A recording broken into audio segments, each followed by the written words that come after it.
chaque projet important de votre vie, consultez un notaire. Les notaires, sûrement et pour longtemps.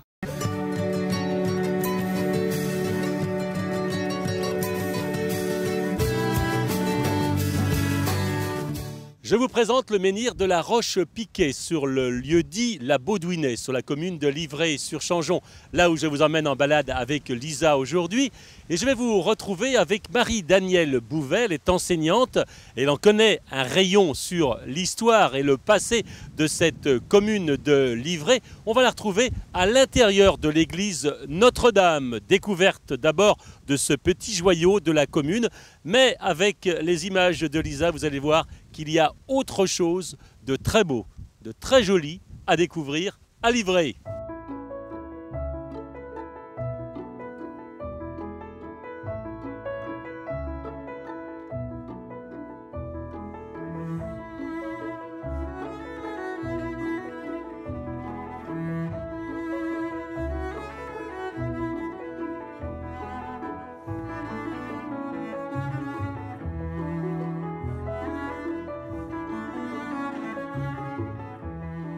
La halte aujourd'hui, dans le petit joyau de la commune de Livray-sur-Changeon, c'est bien sûr l'église Notre-Dame de Livray avec Marie-Danielle. Marie-Danielle, vous connaissez très très bien cette église et également tout le patrimoine bâti architectural qui est très très beau. On commence d'abord par l'église, c'est vrai qu'elle se voit de loin, elle est remarquable, elle est classée d'ailleurs, hein. Oui, c'est une église qui, pour la partie la plus ancienne, d'après les fouilles qui ont été réalisées en 1999, serait de l'époque carolingienne. Et suite à l'invasion des Normands, le territoire de la commune avait été dévasté et le duc de Bretagne, Geoffroy Ier, à l'époque, a donné le territoire aux bénédictins de Saint-Florent de Saumur pour qu'ils redonnent vie au territoire. Et ils sont venus s'y installer et bon, ils ont mis un peu de temps pour venir s'y installer. Ils y ont fondé un prieuré et ils ont manifestement agrandi l'église, dont la partie la plus ancienne est romane et date du XIe siècle. Cette partie-là est classée. Par la suite, l'église a subi des remaniements, bien sûr, compte tenu de sa vétusté et puis de l'augmentation de la population. Et au XVIe siècle, on sait que le collatéral sud a été agrandi.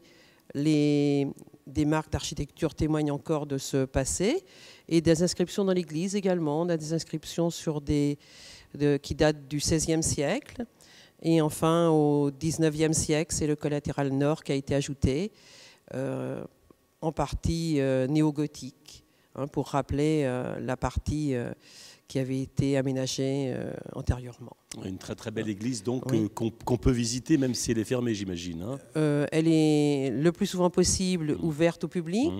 Un dépliant a été réalisé qui permet de mieux la découvrir. On va quitter le bourg pour parler également d'autres monuments rapidement. Une chapelle. Une chapelle, des chapelles même, datant du XVIIe siècle également. On a une chapelle qui est la chapelle de Saint-Mauron, Saint-Modérant. Le domaine de Saint-Mauron appartenait aux jésuites.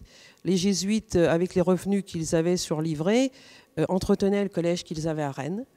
Et on a une autre chapelle à la chevalerie qu'on doit à Jeanne Dufeu, qui était on va dire appartenait à la petite noblesse de Livray et qui a fondé cette chapelle, c'est-à-dire qui a demandé à ce que 3 messes par semaine soient dites pour sa famille et puis peut-être pour les habitants de Livray aussi. Voilà, et puis quelques manoirs peut-être privés bien sûr. Alors comme manoir, on a le manoir de l'Aubriet, on a la Marchelet, qui était une belle résidence. Voilà, et on n'oubliera pas de citer pour terminer le menhir, bien évidemment. Alors de le Livray, menhir, mais là on remonte très très loin dans le temps et on s'arrête là parce que malheureusement on va s'arrêter là pour cette émission sur Livray-sur-Changeon. Mais si vous aimez l'architecture, il faut venir à Livray. Oui, d'ailleurs, on a donc ce dépliant réalisé par le Conseil général avec Roger Blot, bien sûr. On a un livre qui retrace toute l'histoire de notre communauté. C'est Livray, une communauté rurale dans l'histoire. Merci donc, un riche passé. Marie-Danielle qui pourrait rester des heures et des heures à nous parler de l'architecture de Livray. Mais il faut qu'on se quitte d'ailleurs. Les cloches nous rappellent à l'ordre. Voilà, c'était Livray-sur-Changeon et son passé.